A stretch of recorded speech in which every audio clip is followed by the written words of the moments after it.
Hello అండి. అందరూ ఎలా ఉన్నారు? మేమైతే బాగున్నాం. మీరు కూడా బాగున్నారని కోరుకుంటున్నాను. ఈరోజు టాపిక్ ఏంటంటే మనకి సైకాలజీకి సంబంధించి బిట్స్ అనేవి చెప్తున్నాము. ఈ లెసన్‌కి సంబంధించి థర్డ్ వీడియో అండి. పెరుగుదల వికాసము, పరిపక్వతకు లెసన్‌కి సంబంధించి ఇది థర్డ్ వీడియో. ఆల్రెడీ 2 వీడియోలు చేసాము. మన ఛానెల్‌లో పెట్టాము. ఒకసారి చూడండి. ఇది మూడో వీడియో అండి. ఇంకా 2 వీడియోస్ ఉన్నాయండి. ఇదే లెసన్‌కి సంబంధించి బిట్స్ అనేవి మనం డైలీ చెప్తున్నాం. డీఎస్సీకి సంబంధించి. కొన్ని వీడియోస్ నేను డిస్క్రిప్షన్‌లో పెడతాను. ప్రెజెంట్ సోషల్ కంటెంట్ కూడా అవుతుందండి. క్లాస్ వైజ్ చెప్తున్నాము. లెసన్ వైజ్ అండి. థర్డ్ క్లాస్ నుంచి స్టార్ట్ చేసాం. మన కంటెంట్ అనేది ఇప్పుడు మన థర్డ్ క్లాస్ నుంచే ఉంటుంది కాబట్టి థర్డ్ క్లాస్ నుంచి చెప్తున్నామండి. చాలా ఇంపార్టెంట్ బిట్స్ మన ఛానల్‌లో చెప్తున్నాము. ఒకసారి చెక్ చేయండి. మన ఛానల్‌లో జీడీఎస్ ఛానల్ డీఎస్సీ బిట్స్ అనే ఒక ప్లే లిస్ట్ ఉంటుందండి. జీడీఎస్ ఛానల్ డీఎస్సీ బిట్స్ అనే ఒక ప్లే లిస్ట్ ఉంటుంది. అది ఓపెన్ చేస్తే మనం డీఎస్సీకి సంబంధించి నేను చేసిన వీడియోస్ అన్నీ అందులో ఉంటాయండి. ఒకసారి చూడండి. చాలా ఇంపార్టెంట్ బిట్స్ డైలీ చెప్పడం జరుగుతుంది. తెలుగు కంటెంట్, తెలుగు మెథడాలజీ కూడా కంప్లీట్ చేసాము. క్లాస్ వైజ్, లెసన్ వైజ్ ఒకసారి చూడండి. ఓకే అండి. ఇప్పుడు టాపిక్‌లోకి వెళ్దాము. నిన్న చేసిన వీడియోకి కంటిన్యూషన్ అండి ఇవి. పెరుగుదల వికాసము, పరిపక్వత. ఈ పెరుగుదల వికాసం, పరిపక్వత ఈ లెసన్‌కి సంబంధించి మనం బిట్స్ అనేవి మనం ఈ థర్డ్ వీడియో అండి ఇది చెప్పుకుందాము. ఫస్ట్ చూడండి. విలువలు, ఆదర్శాల గురించి బోధిస్తున్న ఉపాధ్యాయుడు విద్యార్థుల ఏ వికాస వృద్ధిని కాంక్షిస్తున్నాడు? విలువలు, ఆదర్శాలు గురించి బోధిస్తున్న ఉపాధ్యాయుడు విద్యార్థుల్లో ఏ వికాస వృద్ధిని కాంక్షిస్తున్నాడు అని అడుగుతున్నారు. ఫస్ట్ సాంఘిక వికాసమా, ఉద్వేగ వికాసమా, సంజ్ఞానాత్మక వికాసమా, నైతిక వికాసమా? ఈ నాలుగింట్లో ఏంటంటే మనకి ఇక్కడ ఆప్షన్ 4 అండి. మనకి ఇక్కడ ఆప్షన్ 4 నైతిక వికాసాన్ని అండి. నైతిక వికాస వృద్ధిని కాంక్షిస్తున్నాడు. నెక్స్ట్ మనకి రెండో చూడండి. 6వ తరగతి చదివే పిల్లవాడు ఎరిక్ ఎరిక్సన్ ప్రకారం ఎలాంటి క్లిష్ట పరిస్థితిని ఎదుర్కొంటాడు? 6వ తరగతి చదివే పిల్లవాడు ఎరిక్ ఎరిక్సన్ ప్రకారం ఎలాంటి క్లిష్ట పరిస్థితిని ఎదుర్కొంటాడు? ఫస్ట్ చూడండి. చొరవ, అపరాధ భావన, పాత్ర గురించి పాత్ర సందిగ్ధం, శ్రమశీలత, నూన్యత, సాన్నిహిత్యం, ఏకాంతం. అసలు ఎలాంటి క్లిష్ట పరిస్థితిని ఎదుర్కొంటాడు అని అడుగుతున్నారండి. మనకి ఇక్కడ ఆప్షన్ 3 అండి. క్రమశీలత, నూన్యత. 6వ తరగతి చదివే పిల్లవాడు ఎరిక్ ఎరిక్సన్ ప్రకారం మనకి క్రమశీలత, నూన్యతని క్లిష్ట పరిస్థితిని ఎదుర్కొంటాడు. నెక్స్ట్ మనకి చూడండి మూడోది. వీరి వలనే సమాజంలో విలువలు పరీక్షించబడుతున్నాయని, నూతన విలువలు సృష్టించబడుతున్నాయని ఎరిక్సన్ భావించారు. వీరి వలనే సమాజంలో విలువలు పరీక్షించబడుతున్నాయని, నూతన విలువలు సృష్టించబడుతున్నాయని ఎరిక్సన్ భావించారు అని అడుగుతున్నారు. ఫస్ట్ చూడండి. కౌమార దశకు చెందినవారా, పూర్వ వయోజన దశకు చెందినవారా, మధ్య వయోజన దశకు చెందినవారా, పరిపక్వ దశకు చెందినవారా? ఏ దశకు చెందినవారు అని అడుగుతున్నారు. మనకి ఇక్కడ ఆప్షన్ 3 అండి. మధ్య వయోజన దశకు చెందినవారు. మధ్య వయోజన దశకు చెందిన వారు వల్లనే సమాజంలో విలువలు పరీక్షించబడుతున్నాయని, నూతన విలువలు సృష్టించబడుతున్నాయని ఎరిక్సన్ భావించారనమాట. నెక్స్ట్ మనకు 4 చూడండి. ఎరిక్ ఎరిక్సన్ ప్రకారం వ్యక్తి పూజ ఏ దశలో కనిపిస్తుంది? ఎరిక్ ఎరిక్సన్ ప్రకారం వ్యక్తి పూజ ఏ దశలో కనిపిస్తుందని అడుగుతుంది. ఫస్ట్ చూడండి. పాఠశాల దశలోనా, పూర్వ వయోజన దశలోనా, కౌమార దశలోనా, పరిపక్వ దశలోనా? ఏ దశలో మనకి పూజ మనకి ఏ దశలో కనిపిస్తుందంటే మనకి వ్యక్తి పూజ అనేది మనకి ఏ దశలో కనిపిస్తుందంటే మనకి ఇక్కడ ఆప్షన్ 2 అండి. కౌమార దశ. ఇప్పుడు ఏ ఆప్షన్ అండి? కౌమార దశ అండి. ఆప్షన్ 3 అనేది మనకి ఇక్కడ కరెక్ట్ అవుతుంది. నెక్స్ట్ మనకి చూడండి. సంస్థ యొక్క నియమాల ప్రకారం సమయపాలన పాటించాలని భావించి ఖచ్చిత సమయమునకు కార్యాలయమునకు వచ్చే వ్యక్తి కోల్బర్గ్ ప్రకారం ఎన్నవ దశలో ఉన్నట్లుగా భావించవచ్చు? సంస్థ యొక్క నియమాల ప్రకారం సమయపాలన పాటించాలని భావించి ఖచ్చిత సమయమునకు కార్యాలయమునకు వచ్చే వ్యక్తి కోల్బర్గ్ ప్రకారం ఎన్నవ దశలో ఉన్నట్లుగా భావించవచ్చు అని అడుగుతున్నారు. ఫస్ట్ సాంప్రదాయ 3వ దశ, ఉత్తర సాంప్రదాయ 5వ దశ, ఉత్తర సాంప్రదాయ 9వ దశ, సాంప్రదాయ 4వ దశ. ఏ దశలో ఉన్నట్లు అంటే మనకి ఇక్కడ ఆప్షన్ 4 అండి. సాంప్రదాయ 4వ దశ. సాంప్రదాయ 4వ దశలో ఉన్నట్లుగా మనం భావించవచ్చు. నెక్స్ట్ మనకు 6 చూడండి. క్రింది వానిలో వికాసం విషయంలో నిజమైన ప్రవచనం ఏది? క్రింది వానిలో వికాసం విషయంలో నిజమైన ప్రవచనం ఏది? ఫస్ట్ చూడండి. వికాసాన్ని ఖచ్చితంగా నిర్దిష్టంగా కొలవచ్చు. వికాసం గుణాత్మకం. వికాసం బహిర్గతంగా కనిపిస్తుంది. వికాసం జీవితాంతం జరిగే ప్రక్రియ. అసలు క్రింది వాళ్ళ వికాసం విషయంలో నిజమైన ప్రవచనం ఏదంటే మనకి ఇక్కడ ఆప్షన్ 4 అండి. వికాసం జీవితాంతం జరిగే ప్రక్రియ. వికాసం జీవితాంతం జరిగే ప్రక్రియ అండి. నెక్స్ట్ మనకు చూడండి. శిశువు సహజాతాలైన ఇంగితాలు క్రమంగా ఏ వికాసానికి దారితీస్తాయి? శిశువు సహజాతాలైన ఇంగితాలు క్రమంగా ఏ వికాసానికి దారితీస్తాయని అడుగుతున్నారు. ఫస్ట్ చూడండి, సాంఘిక వికాసం, భౌతిక వికాసం, భాషా వికాసం, సంజ్ఞానాత్మక వికాసం. ఏ వికాసానికి దారితీస్తాయంటే మనకి ఇక్కడ ఆప్షన్ 3 అండి. భాషా వికాసానికి. దేనికి దారితీస్తాయండి? భాషా వికాసానికి దారితీస్తాయి. నెక్స్ట్ మనకి 8 చూడండి. నోమ్ చోమ్స్కీ ప్రకారం ప్రతి వ్యక్తిలో ఉండే విభాగము. నోమ్ చోమ్స్కీ ప్రకారం ప్రతి వ్యక్తిలో ఉండే విభాగం ఇది. ఫస్ట్ చూడండి, సార్వత్రిక అభ్యసన విభాగము, సార్వత్రిక శాస్త్రీయ విభాగము, సార్వత్రిక భాషా విభాగము, సార్వత్రిక సామ్యవాద విభాగము. నోమ్ చోమ్స్కీ ప్రకారం ప్రతి వ్యక్తిలో ఉండే విభాగం ఏది అని అడుగుతున్నారు. మనకి ఇక్కడ ఆప్షన్ 3 అనేది కరెక్ట్ అండి. సార్వత్రిక భాషా విభాగము. సార్వత్రిక భాషా విభాగం అండి. నోమ్ చోమ్స్కీ ప్రకారం ప్రతి వ్యక్తిలో ఉండే విభాగం ఏంటంటే సార్వత్రిక భాషా విభాగము. నెక్స్ట్ మనకి చూడండి 9ది. క్రింది వానిలో సత్య ప్రవచనం ఏది? క్రింది వానిలో సత్య ప్రవచనం ఏది? ఫస్ట్ చూడండి, వికాసము పెరుగుదలను అనుసరిస్తుంది. పెరుగుదల వికాసం అనుసరిస్తుంది. పెరుగుదలకు వికాసములకు సంబంధం లేదు, లేకపోతే ఏది కాదు. ఇందులో సత్య ప్రవచనం అంటే సరైన వాక్యం ఏదనంటే మనకి ఇక్కడ ఆప్షన్ 1 అండి. వికాసం పెరుగుదలను అనుసరిస్తుంది. వికాసము పెరుగుదల అనేది అనుసరిస్తుంది అనమాట. నెక్స్ట్ మనకి 10ది చూడండి. హక్కులు విధులు అనే పాఠం ద్వారా ఉపాధ్యాయుడు విద్యార్థుల ఏ వికాసమును పెంపొందించవచ్చు? హక్కులు విధులు అనే పాఠం ద్వారా ఉపాధ్యాయుడు విద్యార్థులు ఏ వికాసమును పెంపొందించవచ్చు అని అడుగుతున్నారు. ఫస్ట్ చూడండి, సాంఘిక వికాసమున, సంజ్ఞానాత్మక వికాసమున, నైతిక వికాసమున, ఉద్వేగ వికాసమున ఏ వికాసమును పెంపొందించవచ్చు అని అడుగుతున్నారండి. మనకి ఇక్కడ ఆప్షన్ 1 అండి. సాంఘిక వికాసమును. హక్కులు విధులనే పాఠం ద్వారా ఉపాధ్యాయులు విద్యార్థుల్లో సాంఘిక వికాసమును పెంపొందించవచ్చు. నెక్స్ట్ 11 చూడండి. అనుకరణ బహిర్గతంగా వీటిలో ప్రస్ఫుటమవుతుంది. అనుకరణ బహిర్గతంగా వేటిలో ప్రస్ఫుటమవుతుంది అని అడుగుతుంది. ఫస్ట్ ఆలోచనలోన, భావనలలోన, చేతనంలోన, వివేచనంలోన ఎందులో ప్రస్ఫుటమవుతుంది అంటే మనకి ఇక్కడ ఆప్షన్ 3 అండి. చేతనంలో. ఎందులో అండి? చేతనంలో ప్రస్ఫుటమవుతుంది. అనుకరణని బహిర్గతంగా వేటిలో ప్రస్ఫుటమవుతుంది అంటే మనకి చేతనంలో. నెక్స్ట్ మనకి 12 చూడండి. ఉపాధ్యాయుడు విద్యార్థికి ముందు వృత్తమును గీయటం నేర్పించి ఆ తర్వాత చతురస్రం గీయటం నేర్పితే ఆ ఉపాధ్యాయుడు ఈ వికాస సూత్రం అనుసరించాడు. ఉపాధ్యాయుడు విద్యార్థికి ముందు వృత్తమును గీయటం నేర్పించి తరువాత చతురస్రం గీయటం నేర్పితే ఆ ఉపాధ్యాయుడు ఈ వికాస సూత్రమును అనుసరించాడు. అంటే ఫస్ట్ చూడండి, వికాసం సంచితం. వికాసం అవిచ్ఛిన్నంగా సాగుతుంది. వికాసం క్రమానుగతమైనది లేదా 1, 2 అని అడుగుతున్నారు. ఈ 4గింట్లో మనకి ఇక్కడ ఆప్షన్ 3 అండి. వికాసం క్రమానుగతమైనది. వికాసం అనేది క్రమానుగతమైనది. నెక్స్ట్ మనకు 13 చూడండి. శిరోపాదాభిముఖ వికాస సూత్రం ఈ క్రింది వాడిని తెలుపుతుంది. శిరోపాదాభిముఖ వికాస సూత్రం ఈ క్రింది దాన్ని తెలుపుతుంది అని అడుగుతున్నారు. ఫస్ట్ చూడండి, శిరస్సు మరియు మిగిలిన శరీర భాగాలు విడదీయరానివి. వికాసం తల నుండి ప్రారంభమై కింది శరీర భాగాలకు విస్తరిస్తుంది. వికాసం శిరస్సులో మాత్రమే జరుగుతుంది లేదా ఏది కావాలి. శిరోపాదాభిముఖ వికాస సూత్రం క్రింది వాళ్ళలో దేన్ని తెలుపుతుందంటే మనకి ఇక్కడ ఆప్షన్ 2 అండి. వికాసం తల నుండి ప్రారంభమై క్రింది శరీర భాగాలకు విస్తరిస్తుంది. వికాసం తల నుండి ప్రారంభమై క్రింది శరీర భాగాలకు విస్తరిస్తుంది. నెక్స్ట్ 14 చూడండి. ఈ క్రింది వాళ్ళలో ఖచ్చితంగా కొలవగలిగేది ఏది?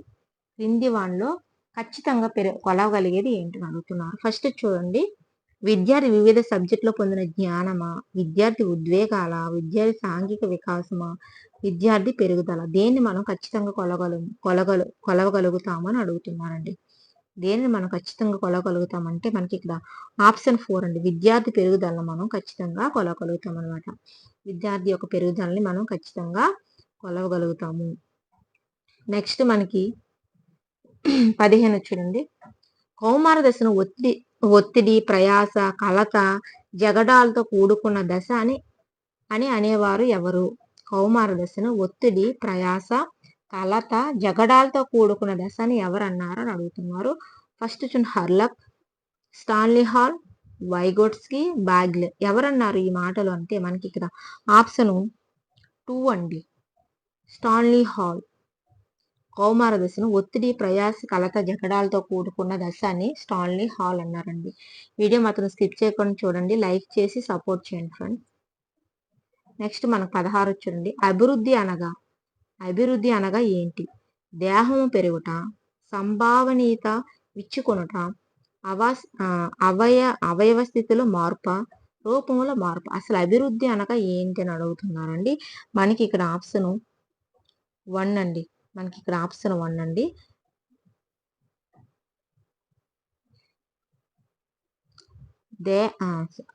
మనకి ఇక్కడ ఆప్షన్ 1 దేహం పెరుగుటండి. అభివృద్ధి అనగా మనకి ఏంటండి దేహము పెరుగుట. కానీ ఇక్కడ మనకి సంభాషణీయత విచ్చుకున్నట అనేది మనకి కరెక్ట్ అండి అభివృద్ధి అనగా. నెక్స్ట్ మనకి 16ది కదా, 16ది మనకి ఇక్కడ ఆప్షన్ 2 అండి. సంభాషణీయత విచ్చుకొనుట అండి. అభివృద్ధి అనగా మనకి సంభాషణీయత విచ్చుకొనుట. ఆప్షన్ 2 అనేది మనకి కరెక్ట్ అండి. నెక్స్ట్ 17 చూడండి. ప్రియాజీ ప్రకారం అంతర్బుద్ధి దశ వయసు ఎంత? అంతర్బుద్ధి దశ ఎంత? ప్రియాజీ ప్రకారం అంతర్బుద్ధి దశ వయసు ఎంత అని అడుగుతున్నారు. ఫస్ట్ చూడండి 4 నుంచి 7 సంవత్సరాలు, 5 నుంచి 8 సంవత్సరాలు, 4 నుంచి 9 సంవత్సరాలు, 2 నుంచి 4 సంవత్సరాలు. పియాజే ప్రకారం అంతర్బుద్ధి దశ వయసు ఎంత అంటే మనకి ఇక్కడ ఆప్షన్ 1 అండి. 4 నుంచి 7 సంవత్సరాలు. ఎన్ని సంవత్సరాలు అండి? 4 నుంచి 7 సంవత్సరాలు అంతర్బుద్ధి దశ యొక్క వయసు పియాజే ప్రకారం. నెక్స్ట్ మనకి 18 చూడండి. రేటాకు ఎన్ని పద్ధతులు చెప్పినప్పటికీ దూరం, స్థానం సంబంధమైన అంశాలు నేర్చుకోలేకపోతుంది. ఈ పరిస్థితి అర్థం చేసుకున్నటకు ఉపాధ్యాయునికి దీనికి సంబంధించిన మనోవైజ్ఞానిక జ్ఞానం ఎక్కువగా తోడ్పడుతుంది. రేటాకు ఎన్ని పద్ధతుల్లో చెప్పినప్పటికీ దూరం, స్థానం సంబంధించిన అంశాలు నేర్చుకోలేకపోతుంది. ఈ పరిస్థితి అర్థం చేసుకున్నటకు ఉపాధ్యాయునికి దేనికి సంబంధించిన మనోవైజ్ఞానిక జ్ఞానం ఎక్కువగా తోడ్పడుతుంది అని అడుగుతున్నారు. ఫస్ట్ చూడండి ప్రేరణ రకాలు, వికాస దశలకు సంబంధించి, అభ్యాసన పద్ధతులకు సంబంధించి, సర్దుబాటు విధానాల గురించి. దేని గురించి అతనికి ఎక్కువ మనోవైజ్ఞానిక జ్ఞానం అనేది ఎక్కువగా తోడ్పడుతుంది అంటే మనకి ఇక్కడ ఆప్షన్ 2 అండి. వికాస దశలకు సంబంధించి మనోవైజ్ఞానిక జ్ఞానం ఎక్కువగా తోడ్పడుతుంది. వికాస దశలకు సంబంధించి అని అంటున్నారండి. మనకి ఆప్షన్ 2 అనేది కరెక్ట్. 19 చూడండి. ఉపాధ్యాయునితో మంచి క్రమశిక్షణ గల అమ్మాయి కనిపించుకున్నటకు రమ ప్రతిరోజు సమయానికి వస్తుంది. ఉపాధ్యాయునితో మంచి క్రమశిక్షణ గల అమ్మాయి అనిపించుకున్నటకు రమ ప్రతిరోజు సమయానికి వస్తుంది. రమ కోల్బర్గ్ నైతిక వికాసంలో ఏ దశకు చెందుతుంది? ఉపాధ్యాయునితో మంచి క్రమశిక్షణ గల అమ్మాయి అనిపించుకున్నటకు రమ ప్రతిరోజు సమయానికి వస్తుంది. రమ కోల్బర్గ్ నైతిక వికాసంలో ఏ దశకు చెందుతుంది అని అడుగుతున్నారు. ఫస్ట్ చూడండి సాంప్రదాయ స్థాయిక, పూర్వ సాంప్రదాయ స్థాయిక, ఉత్తర సాంప్రదాయ స్థాయిక, లేకపోతే ఏది కాదు. అసలు ఏ నైతిక వికాసంలో ఏ దశకు చెందుతుంది అంటే మనకి ఇక్కడ ఆప్షన్ 1 అండి. సాంప్రదాయ స్థాయికి చెందుతుంది. నెక్స్ట్ మనకి చూడండి 20ది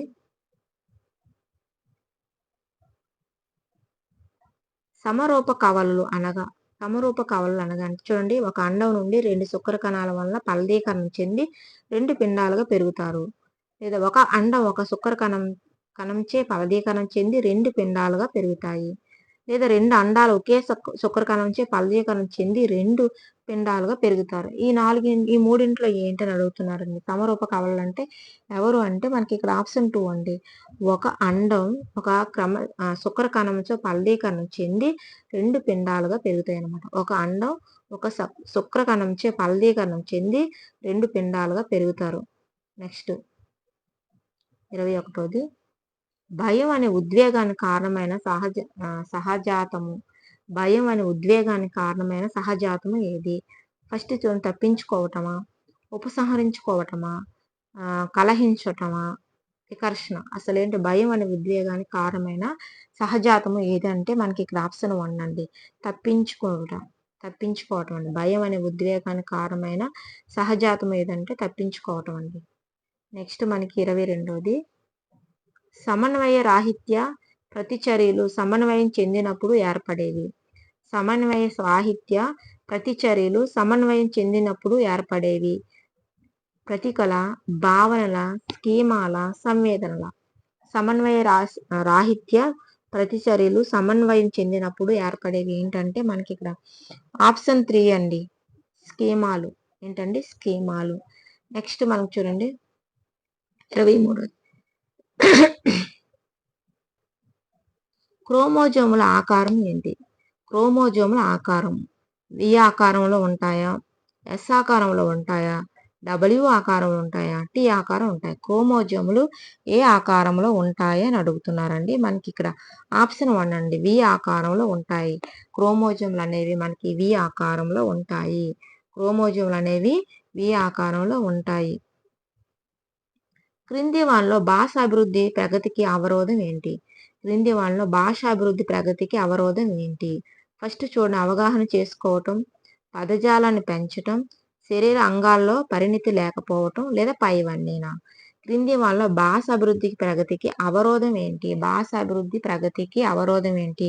ఈ 4 అంటే మనకి ఇక్కడ ఆప్షన్ 3 అండి, శరీర అంగాల్లో పరిణితి లేకపోవడం. శరీర అంగాల్లో పరిణితి లేకపోవడం భాష అభివృద్ధి ప్రగతికి అవరోధం కలుగుతుందన్నమాట. నెక్స్ట్ మనకి 25 చూడండి, సాంఘిక పరిణితి లేని వ్యక్తి యొక్క ముఖ్య లక్షణం ఏంటి? సాంఘిక పరిణితి లేని వ్యక్తి యొక్క ముఖ్య లక్షణం ఏది అని అడుగుతున్నారు. ఫస్ట్ చూడండి, బాధ్యత వహించడమా, ప్రేమానురాగాలు కలిగి ఉండటమా, 1 మరియు 2, లేదా ఒడుదుడుకులు తట్టుకోలేకపోవడమా? సాంఘిక పరిణితి లేని వ్యక్తి యొక్క ముఖ్య లక్షణం. సాంఘిక పరిణితి ఉన్న కాదండి, సాంఘిక పరిణితి లేని వ్యక్తి యొక్క ముఖ్య లక్షణం ఏంటని అడుగుతున్నారు. మనకి ఇక్కడ ఆప్షన్ 4 అండి, ఒడుదుడుకులు తట్టుకోలేకపోవడం అనమాట. ఒడుదుడుకులు తట్టుకోలేకపోవడం. నెక్స్ట్ మనకి 26ది, పిల్లవాని వలన లేదా వయోజనుని వలె పిల్లవాని వలె లేదా వయోజన వలె ఉండవలనే అనే సందిగ్ధ స్థితిలో ఉండి శిశువు వికాస దశ ఏది? పిల్లవాని వలె లేదా వయోజన వలె ఉండవలనో అనే సందిగ్ధ స్థితిలో ఉండి శిశువు వికాస దశ ఏదని అడుగుతున్నారు. ఫస్ట్ శైశవ దశ, పూర్వ బాల్య దశ, కౌమార దశ, ఉత్తర బాల్య దశ. ఏ దశలో తను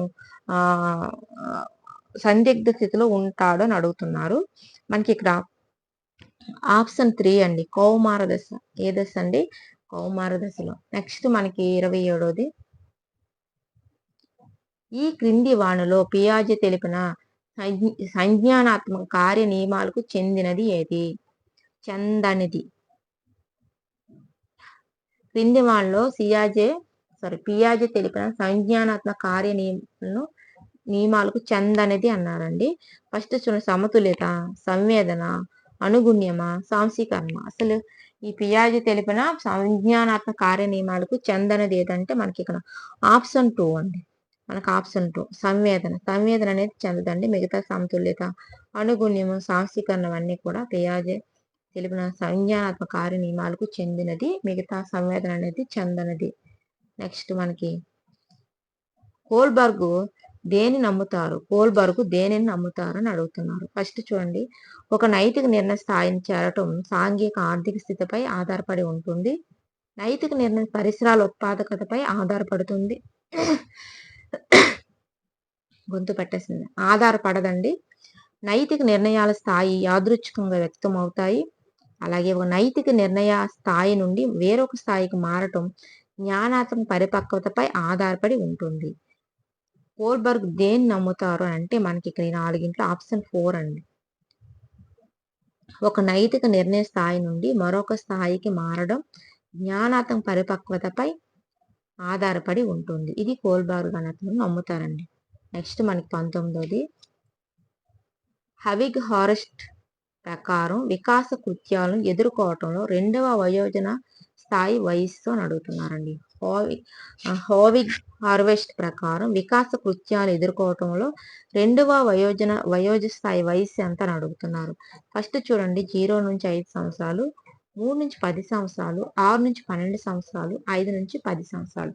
ఏ వయస్సు అని అడుగుతున్నారు. మనకి ఇక్కడ ఈ నాలుగింట్లో మనకి ఇక్కడ ఆప్షన్ 3 అండి, 6 నుంచి 12 సంవత్సరాలు. హోవిగ్ హారెస్ట్ ప్రకారం వికాస కృత్యాలను ఎదుర్కోవటంలో రెండవ వయోజ స్థాయి వయస్సు ఎంత అంటే 6 నుంచి 12 సంవత్సరాలు. నెక్స్ట్ మనకి లాస్ట్ బిట్ ఈ వీడియోకి సంబంధించి, వికర్షణ అను సహజాతము నుండి వెలువడు ఉద్వేగం ఏది? వికర్షణ అను సహజాతం నుండి వెలువడు ఉద్వేగం ఏంటి అని అడుగుతున్నారండి. ఫస్ట్ చూడండి, కోపమా, భయమా, ఆశ్చర్యమా, జుగుప్స. ఈ నాలుగింట్లో ఏంటి అంటే మనకి ఇక్కడ ఆప్షన్ 4 అండి, జుగుప్స.